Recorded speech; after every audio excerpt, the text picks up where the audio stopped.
I think everyone knows my position at the end of the day. What I'm glad is that this country is doing its best, that as a state we're devoting 100% of our limited military assets to search and rescue. I'm quite certain we're the only country in Europe that's devoting 100% of its assets to such operations.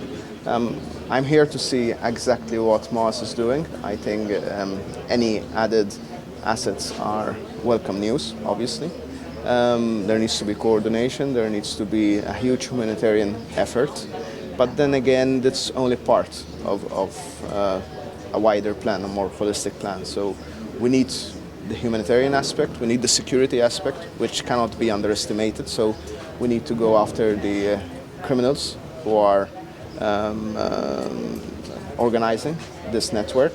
And then on a more medium and long term, we need obviously security in Libya and then development in Africa.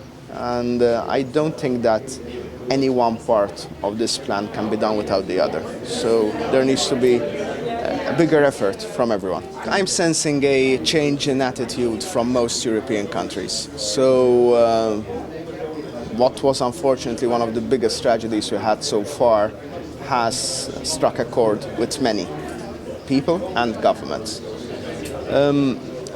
The way I see it, the European Commission is coming up with very concrete proposals. Unfortunately, not all member states are on board in favor of these proposals. I think that those member states who, rightly so, say they carry most of the brunt, even though they're not on the border of Europe, but say most of the migrants who arrive at the borders, then at the end of the day want to come in X, Y, 2, 3 particular countries.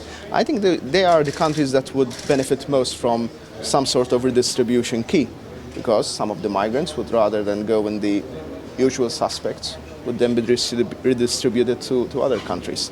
But then again, I think that the solution is not Maltese or Italian, and I'm afraid it's not European. I think there needs to be a global solution. So after the World War, there was the Bretton Woods Agreement that basically gave rise to institutions that helped develop our economies. There needs to be some sort of Bretton Woods on this human tragedy, on migration, that would set up global institutions that would lead to a new set of rules on how to deal not only with asylum seekers, but also with economic migrants who can be turned back. There are rules to return them because they don't qualify for protection. But then again, we have to understand that it is a legitimate human aspiration of people who want to improve their lifestyle by going elsewhere. That's why we need to promote a legal and legitimate way in which people can try to enter countries and continents such as Europe, not as a substitute to what governments need to do. So I totally disagree with the idea of writing a check for private enterprises or NGOs to do what governments and states should be doing. I think that no one should and can abdicate from doing all this. So it's the responsibility of Malta, Italy, whole of Europe to do all this.